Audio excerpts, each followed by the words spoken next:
زحال مسکین مکن تغافل، درائے نینا بنائے بتیاں، کتاب ہجراں ندار میں جاں، نہ لیہو کاہے لگائے چھتیاں، شبان ہجراں دراز چو زلف، روز وصلت چو عمر کوتاہ، سکھی پیا کو جو میں نہ دیکھوں تو کیسے کاٹوں اندھیری رتیاں۔ ناظرین آداب، ڈی ڈی اردو کے خاص پروگرام جس کا نام ہے اردو شاعری کا بدلتا منظرنامہ، اس پروگرام میں رضا حیدر آپ سبھی کا استقبال کرتا ہوں۔ آج ہم گفتگو کریں گے مومن خاں مومن کی زندگی، شاعری اور ان کے عہد کے اوپر، اور میرے ساتھ دو خاص مہمان موجود ہیں جن کا میں تعارف کرا دوں۔ میرے پہلے مہمان ہیں پروفیسر فاروق انصاری صاحب، جن کا تعلق NCERT سے ہے، آپ وہاں اردو کے پروفیسر ہیں، اور میرے دوسرے مہمان ہیں ڈاکٹر شفیع ایوب صاحب، آپ کا تعلق جواہر لال نہرو یونیورسٹی سے ہے اور آپ وہاں اردو لٹریچر پڑھاتے ہیں۔ مومن خاں مومن 1800 میں دلی میں پیدا ہوئے۔ مومن خاں مومن کا دور اردو شعر و ادب کا نہایت ہی سنہرا دور تھا۔ غالب، ذوق، شیفتہ، آزردہ جیسے شعرا اردو شعری منظرنامے پر ان کی شاعری جگمگا رہی تھی۔ ایسے دور میں مومن خاں مومن نے اپنی شاعری کا آغاز کیا۔ تو ناظرین، آج مومن کے تعلق سے بہت سارے سوالات ہوں گے کہ پہلا سوال پروفیسر فاروق انصاری صاحب سے کروں۔ فاروق انصاری صاحب، مومن کے تعلق سے ان کی زندگی اور شاعری کے بارے میں آپ سے گفتگو کی جائے گی، لیکن پہلا سوال میرا یہ ہے کہ آپ یہ بتائیں کہ مومن کی زندگی کا جو ابتدائی دور تھا، جس پیدا ہوئے مومن خاں مومن کس ماحول میں زندگی گزاری، اس کے بارے میں آپ کچھ خیالات کا اظہار کریں۔ جیسا ابھی آپ نے عرض کیا کہ مومن کی پیدائش 1800 میں دہلی میں ہوئی۔ آپ کے جو آبا و اجداد، دادا نامدار خاں اور کامدار خاں، دو بھائی تھے، اور دونوں 1761 میں جب شاہ عالم کا ضمانت عہد ہے ان کا، اس وقت وہ دہلی آئے تھے کشمیر سے۔ چونکہ علم طب کے ماہر تھے تو یہاں پر آ کر جو ہے وہ اسی فن میں کی وجہ سے جو ہے وہ شاہی ملازمت انہوں نے اختیار کر لی تھی، اور شاہی طبیب کی حیثیت ان کو دی گئی تھی، اور جو دہلی کے پاس میں نارنول پرگنہ ہے وہاں کی جو ہے جاگیر ان کو ادا کر دی گئی تھی۔ تو اس طرح سے جو ہے ان کا اس شاہی گھرانے سے تعلق ہوا۔ پھر اس کے بعد جو ہے مومن خاں کے والد غلام نبی خاں، وہ بھی حکیم تھے، علم طب کے ماہر تھے، اور جو ہے اس زمانے میں لیکن یہ تھا کہ حالات بدل رہے تھے بڑی تیزی سے۔ جو مغل سلطنت تھی وہ اپنا اس کا دائرہ سمٹتا چلا جا رہا تھا۔ ایسٹ انڈیا کمپنی جو ہے وہ بڑی تیزی سے جو ہے ان تمام علاقوں پہ قبضہ کرتی ہوئی چلی جا رہی تھی۔ نارنول کا جو علاقہ تھا وہ بھی ایسٹ انڈیا کمپنی کے قبضے میں آ گیا۔ اس کے بعد جو ہے پھر ایک پینشن مقرر کر دی گئی تھی ان کے گھر کے لیے، اور جو جھجر کی ریاست تھی وہاں سے یہ ہوا تھا کہ اس کے شاہی خزانے سے، جھجر کا جو ریاست کا خزانہ تھا، اس سے 1000 روپے سالانہ کی پینشن جو ہے ان کے گھر کے لوگوں کے لیے مقرر کر دی گئی تھی، جس کا ایک حصہ جو ہے ان کے والد غلام نبی خاں صاحب کو جاتا تھا۔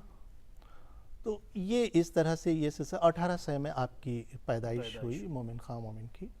ابتدائی تعلیم گھر پر ہوئی، چونکہ غلام نبی شاہ عبدالعزیز صاحب سے بہت عقیدت رکھتے تھے، اور پھر یہ ہوا کہ مومن کی پیدائش کے بعد جو ہے ان کو بلایا گیا اور انہوں نے کان میں اذان دی، جیسے کہ شواہد موجود ہیں۔ کان میں اذان دینے کے بعد انہوں نے ہی ان کا نام جو ہے مومن خاں رکھا۔ تو پورے جو ان کا مذہب تھا اس حساب سے ان کی تربیت ہوئی، اور پیدائش کے موقع پہ وہ رسم و رواج جو انجام دی گئی۔ ایک چیز اور میں اس میں جوڑنا چاہوں گا، وہ یہ کہ وہاں ہوئی، اور پھر جو ہے ان کی ابتدائی تعلیم جو ہے وہ انہی شاہ عبدالعزیز کے مدرسے میں جو گھر کے پاس ہی تھا وہاں پر ہوئی ان کی ابتدائی تعلیم، اور وہی یہ سلسلہ پھر چل لیکن آگے چل کے وقت بدلتا چلا گیا، اور جب تھوڑی سا عربی فارسی انہوں نے کی، اور بہت ذہین تھے ابتدا، مطلب جو بھی سبق تھا وہ بہت ہی فوراً یاد جلدی کرنے حفظ کر لیتے تھے، اور جب قرآن شریف حفظ کر رہے تھے اس وقت 9 سال کی عمر تھی ان کی، اسی دوران جو ہے وہ عشق کا معاملہ ہوا۔ شفیع ایوب صاحب، ہر شاعر کی زندگی میں جی اور اس کے جو پورے شعری کمالات ہوتے ہیں اس میں عہد کا بھی بڑا امپورٹنٹ رول ہوتا ہے، تو وہ عہد جو ہے اس کے بارے میں آپ ناظرین کو بتائیں کہ مومن خواہ مومن کی شاعری میں وہ جو عہد تھا اس کا کیا رول تھا؟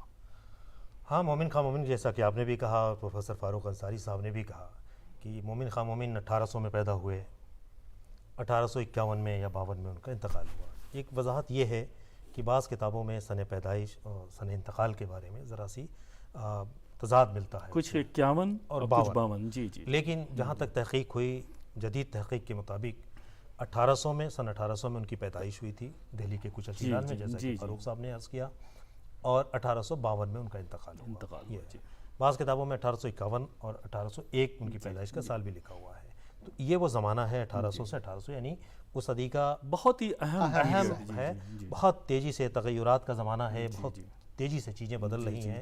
آپ ذرا ہم اثروں پہ غور کریں گے کہ وہ زمانہ ہے جو عہد زرعی جس کو کہتے ہیں اردو شاعری کا، یعنی میر کا زمانہ، وہ زمانہ ختم ہوتا ہے، اس کے فوراً بعد کا زمانہ ہے جب میر سودا درد جو روایت چھوڑ کے جاتے ہیں، اس روایت کے فوراً بعد کا زمانہ ہے مومن خواہ مومن کا زمانہ۔ اور جو 4 سب سے بڑے شاعر ہیں اس زمانے کے، وہ مومن خواہ مومن کے علاوہ خود غالب ہیں، مرزا غالب، بہادر شاہ ظفر، استاد ذوق، 4 بڑے شاعر۔ ان کے علاوہ صہبائی بھی اس زمانے میں ہیں، امام بخش صہبائی، اس زمانے میں مفتی سعدالدین آزردہ ہیں، آزردہ بھی ہیں، شیفتہ بھی ہیں، شیفتہ بھی ہیں۔ جی جی جی۔ تو یہ اتنے بڑے، اور یہ سب صرف شاعر نہیں تھے بلکہ یہ سب با کمال لوگ تھے۔ خود آپ مومن خواہ مومن کو جب ہم دیکھتے ہیں تو مومن خواہ مومن صرف شاعر نہیں ہے، اپنے زمانے کے بڑے نجومی تھے، علم نجوم میں جیوتش ودیا جس کو ہم کہتے ہیں، بہت بڑے جیوتشی تھے اپنے زمانے کے۔ جی جی وہ دست شناس کہتے ہیں، ہست ریکھا کے ماہر تھے، جی جی، ہاتھوں کی لکیریں پڑھتے تھے اور دیکھتے تھے اور بتاتے تھے۔ فاروق صاحب نے عرض کیا کہ طبابت، حکمت ان کے باپ دادا سے روایت چلی آئی تھی، ان کے والد بھی بہت بڑے حکیم تھے اپنے زمانے کے، اور انہی سے انہوں نے حکمت سیکھی، اور اپنے زمانے کے بڑے کامیاب فزیشین تھے مومن خواہ مومن۔ تو ریاضی داں تھے بہت بڑے، یہ کم لوگوں کو معلوم ہے کہ یعنی مومن ان خواہ کی مومن شاعری کے علاوہ حکمت، جی ہاں، ریاضی داں کا جو نجومی تھے، بہت بڑے نجوم، علم نجوم پہ ماہر تھے، فلکیات کے ماہر تھے، ستاروں کی گردش پہ نظر رکھتے تھے۔ تو یہ ایک بڑا کنٹریبیوشن ہے شاعری کے علاوہ۔ اس کے ان کا تعلق سے بھی آپ سے کچھ سوالات میں کروں گا۔ فاروق انصاری صاحب، انہوں نے اردو کی تقریباً سبھی اصناف میں طبع آزمائی کی، لیکن غزل میں جو ان کی انفرادیت ہے، اب میں شاعری پہ گفتگو کر رہا ہوں، غزل میں جو ان کی انفرادیت ہے اس کے بارے میں آپ کچھ اپنے خیالات کا اظہار کریں۔ دیکھیے، غزل کی باریکی جب ہم ان کی بات کرتے ہیں تو جیسے کہ شفیع ایوب صاحب نے ابھی کہا کہ یہ وہ عہد ہے جس میں غالب ہیں، ذوق ہیں، بہادر شاہ ظفر ہیں، اور ان کے درمیان، چونکہ یہ پورا عہد غالب کا عہد کہلاتا ہے، جی جی جی، اور غالب کے عہد میں اپنی انفرادیت قائم رکھنا اور اپنی شعری اظہار کی جو اہمیت ہے اس کو منوا لینا اپنے آپ میں ایک صنعت بہت رکھتا بڑی ہے۔ بات تھی۔ اور آج بھی ہم ان کے کلام کو جو ہے اسی طرح سے محسوس ہوتے ہیں جو اس زمانے سے۔ ان کی جو سب سے بڑی جو خوبی ہے وہ یہ کہ جو روایت رہی ہے شاعری کی، جس میں عشق حقیقی کا زیادہ اثر رہا ہے، تصوف کے مسائل ہیں، اور یہ ان سب کے پیچھے وہ پس منظر ہے جو اس عہد میں تھا، کیونکہ ایک طرف تباہی شروع ہو چکی تھی، جو اچھے جو شعراء تھے وہ لکھنؤ یا دوسری جگہ کی طرف رخ کر رہے تھے، اور دہلی میں جو حالات تھے وہ کافی کچھ بدل رہے تھے، سلطنت کا جو زور تھا وہ ختم ہوتا جا رہا تھا، تو ایک طرح سے پناہ تلاش کرنے کی کوشش کی جا رہی تھی، اور جو مسائل تھے۔ شفیع ایوب صاحب، وہی غزل کی بات آتی ہے کہ غزل کو انہوں نے، پوری اردو غزل کو ایک نئی سمت، ایک نئی جہت عطا کی۔ جی جی، دیکھیے غزل کے حوالے سے مومن خواہ مومن کا نام بہت بڑا ہے۔ میں ایک مثال کے طور پہ یہ پیش کرتا ہوں، نصاب میں ہندوستان کی تمام یونیورسٹیز میں جو بھی نصاب تیار ہوتا ہے، جو ہمارا سلیبس تیار ہوتا ہے، اس میں غزل کا کوئی نصاب مومن خواہ مومن کے نام کے بغیر شامل نہیں ہو سکتا ہے۔ بہت خوب۔ جب سے نصاب میں ہم قصیدے شامل کرتے ہیں، مثنوی اور مرثیہ شامل کرتے ہیں، جن شاعروں نے مرثیہ میں طبع آزمائی کی ہے، مثنوی میں یا قصیدے لکھے ہیں، ان کو وہاں جگہ اس لیے نہیں ملتی ہے کہ جب قصیدے کی بات آتی ہے تو ذوق اور سودا کے بعد ہم غالب کا نام لے لیتے ہیں، مرثیے میں انیس اور دبیر کے سامنے کسی کا نام نہیں چلتا، مثنوی کی بات آئے گی تو آپ دو مثنویاں ہمارے سامنے ہوتی ہیں، گلزار نسیم کا نام لیتے ہیں، لیکن غزل کا کوئی بھی ذکر مختصر سے مختصر فہرست اگر غزل کے شاعروں کی بنے گی مومن کے بغیر تو مومن کے بغیر وہ فہرست مکمل آپ کچھ نہیں ہو اشعار سکتی بھی ہے۔ بالکل سامعین کو، اب وہ شعر ناظرین تو کو، بہت ہی جی، مشہور ہے جی، جو جی، جس کے بارے میں یہ مشہور ہو گیا واقعہ کہ غالب نے کہا تھا کہ میں اپنا دیوان مومن خواہ مومن کو دے دوں، اور یہ وہ کہ تم میرے پاس ہوتے ہو گویا جب کوئی دوسرا نہیں ہوتا۔ اب یہ غزل خود ہی اپنے آپ میں بہت ہی رواں غزل ہے، بہت ہی خوبصورت غزل ہے مومن خواہ مومن کی۔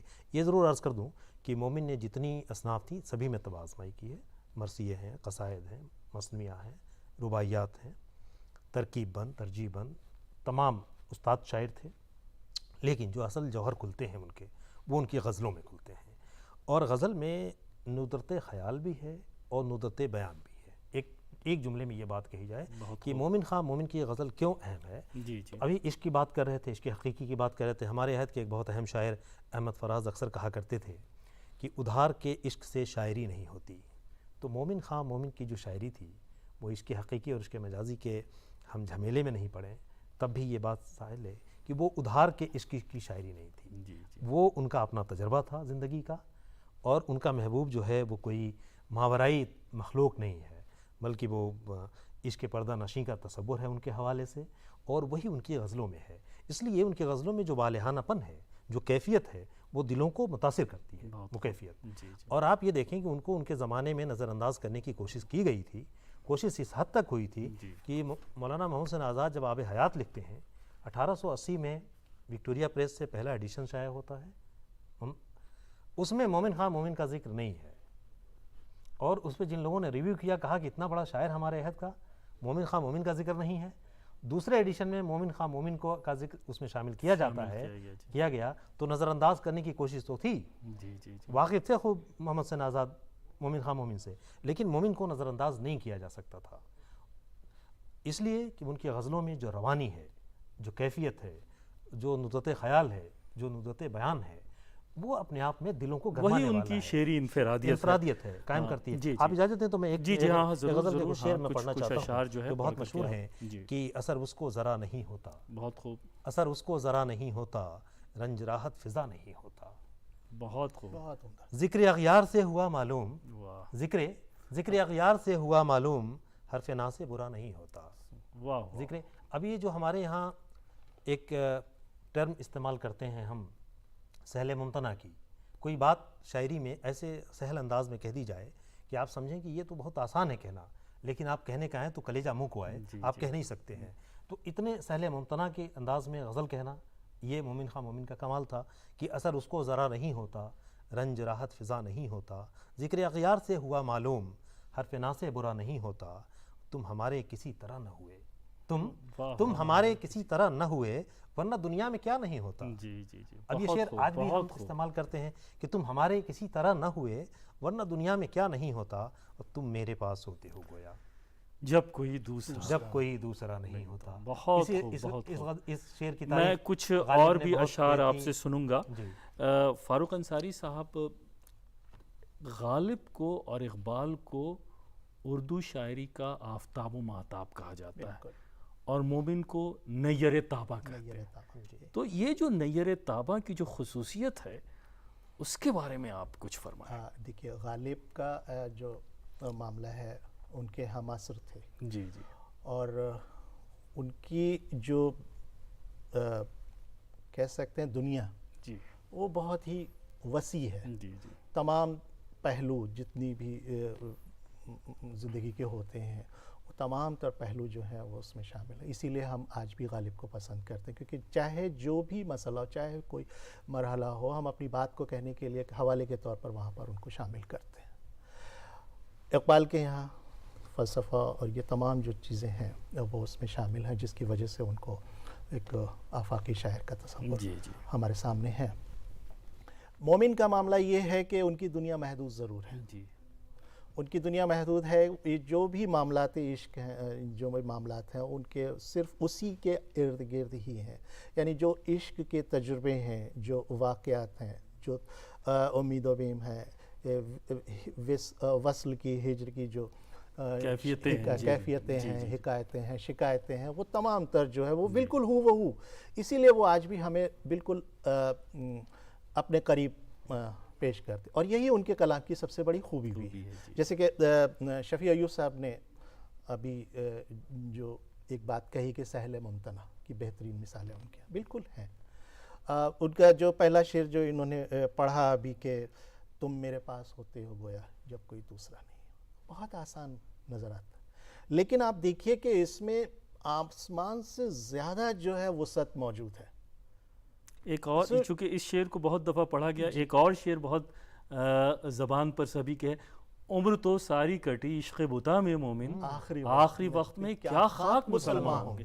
مجھے لگتا ہے کہ یہ اتنا عام فہم شعر ہے کہ اردو ادب کا ہر طالب علم، چاہے وہ طالب علم ہو، استاد ہو، شاگرد ہو، سبھی کو شعر یاد ہے۔ بلکہ جی جی ایک خاص بات رضا حیدر صاحب یہ بھی ہے یہاں پہ کہ مومن خواہ مومن نے، جیسا کہ مومن نام بھی تھا اور مومن تخلص بھی تھا، جی جی ہمارے بعض شاعروں کے نام الگ اور تخلص الگ ہیں، مومن کا نام بھی مومن اور تخلص بھی مومن، انہوں نے مومن کے جو معنی ہوتے ہیں اس کا بہترین استعمال اپنی شاعری میں کیا ہے، اور ایسا کم شاعروں کے ساتھ ہوا ہے کہ اپنے تخلص کا، میں دو شعر سے پڑھنے کی اجازت چاہتا ہوں کہ اپنے تخلص کا کس خوبصورتی کے ساتھ استعمال کیا ہے۔ ایک تو یہی شعر جو آپ نے پڑھا کہ عمر ساری تو کٹی عشق بتا میں مومن، اب عشق بتا کا اور مومن سے تعلق دیکھیے کہ مومن کا کتنا خوبصورت استعمال کیا ہے کہ عمر ساری تو کٹی عشق بتا میں مومن، آخری وقت میں کیا خاک مسلمان ہوں گے۔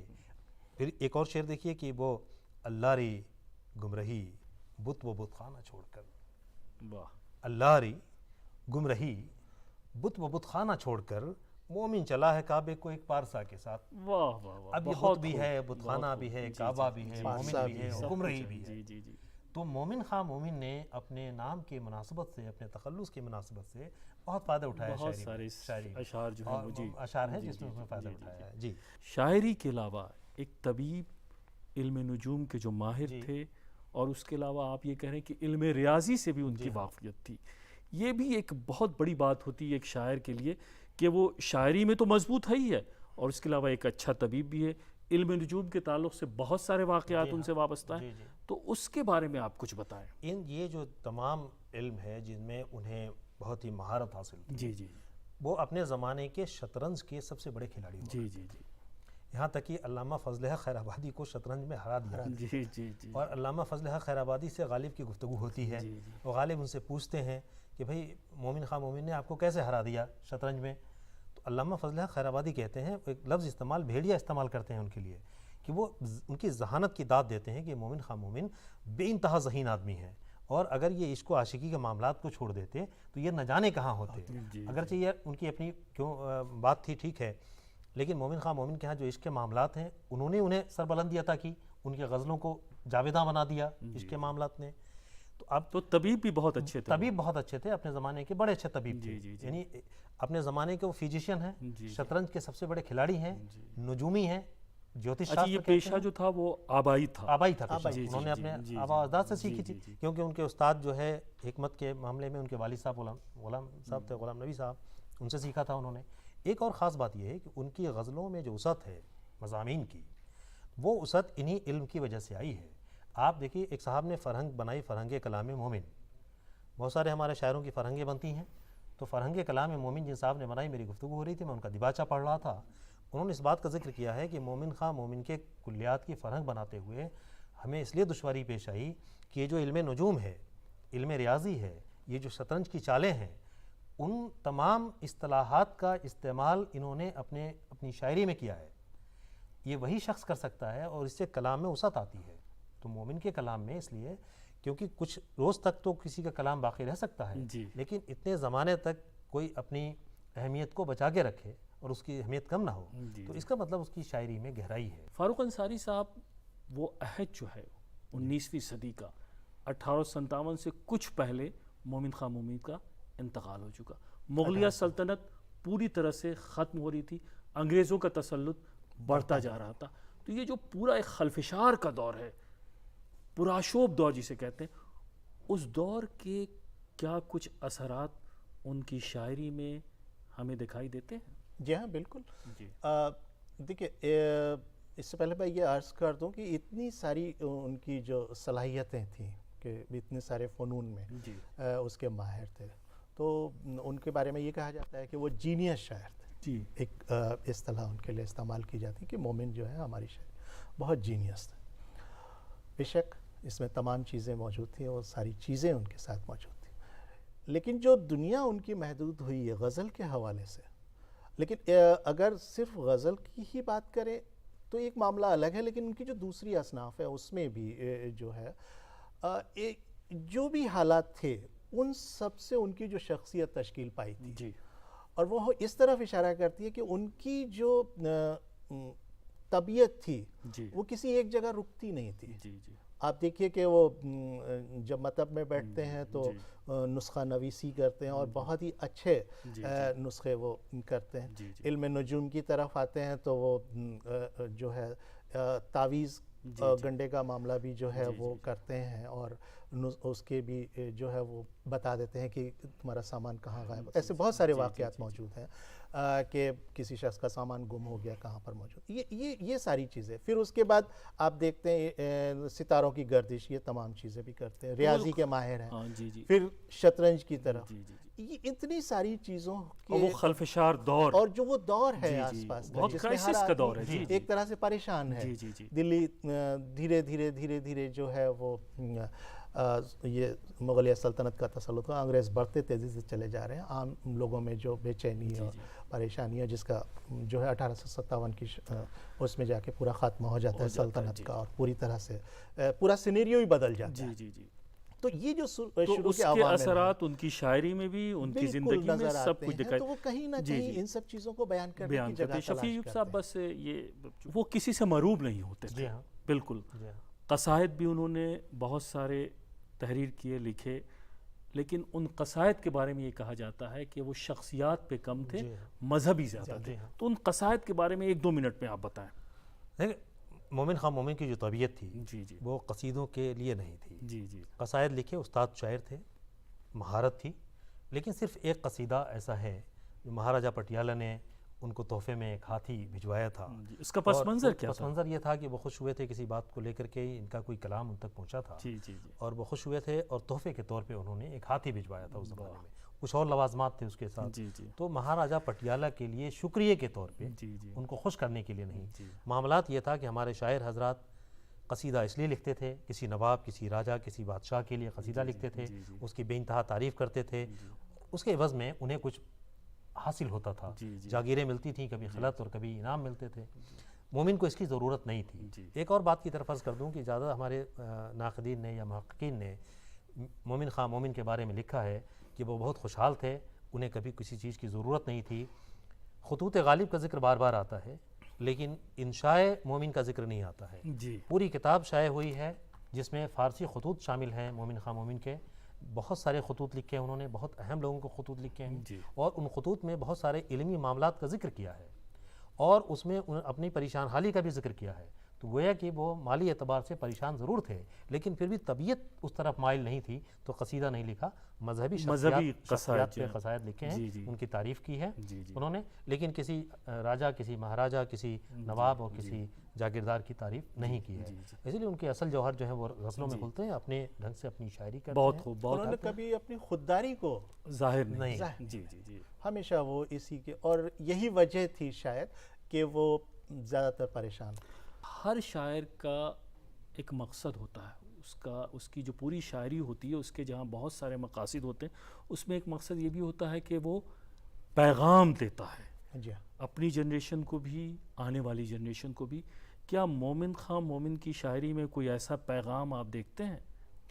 مومن کی شاعری کا اگر ہم پورا مطالعہ کریں تو جو چیز نظر آتی ہے وہ یہ کہ جو روایت ہے جی جی بہت خوب, اس سے انحراف. جی جی روایت جو چلی آ رہی ہے کلاسیکی ادب کی، جو روایت میر سے اور ہوتی ہوئی ہمارے یہاں تک پہنچتی ہے، جس طرح کے مضامین بیان کیے جاتے ہیں یا جس طرح سے زبان بندی کا معاملہ ہے، ان سب سے الگ ہٹ کر انہوں نے بہت ہی آسان الفاظ کا استعمال اور بہت ہی خوبصورتی کے ساتھ جو واقعات، جو تجربات ہیں، جو حقیقی تجربات ہیں، جو واقعی میں جو ان کے ساتھ گزرے ہیں، جو عام انسان کے لیے جو ہے زیادہ قریب ہیں اس کی زندگی سے، اس کو ظاہر کیا، اس کو پیش کیا. اسی لیے مومن کی شاعری جو ہے وہ آج بھی جو ہے ہم اسی طرح سے پڑھتے ہیں جس طرح سے ہمیں جو ہم سے وہ تقاضا کرتی ہے. بہت خوب، بہت خوب. شفیع وجود صاحب، ایک آخری سوال آپ سے یہ ہے، چونکہ آپ خود بھی ایک شاعر ہیں، تو اس دور کی شاعری یعنی مومن کے دور کی شاعری اور آج کی شاعری میں کتنا فرق آپ محسوس کرتے ہیں؟ ظاہر سی بات ہے، مومن کے دور کی شاعری اور ہمارے دور کی شاعری، ہر دور کی شاعری بلکہ اپنا ایک خاص ہنر رکھتی ہے. اس دور کے جو تقاضے ہوتے ہیں وہ اس شاعری میں ابھر کر کے سامنے آتے ہیں. خود مومن کے بارے میں آپ نے کہا کہ خلفشار کا زمانہ تھا. دیکھیے 1857 کا واقعہ ابھی ہوا نہیں تھا، 1851 میں 52 میں ان کا انتقال ہو گیا، لیکن حالات تو بن رہے تھے. تو ان حالات کا ذکر کہیں نہ کہیں ان کی شاعری میں ہے. ابتدا میں ہی ہماری گفتگو کے پروفیسر فاروق انصاری صاحب نے شاہ عبدالعزیز کا ذکر کیا، شاہ عبدالقادر کا ذکر کیا، ان کی شہادت کا ذکر، وہ ذکر ان کی شاعری میں موجود ہے. مومن خواہ مومن جیسا آدمی اس شاعری میں افضل سے افضل عبادت مبارک کی بات کرتے ہیں، شہادت کی تمنا کرتے ہیں. تو وہ حالات بن رہے تھے، وہ ان کی شاعری میں ہے.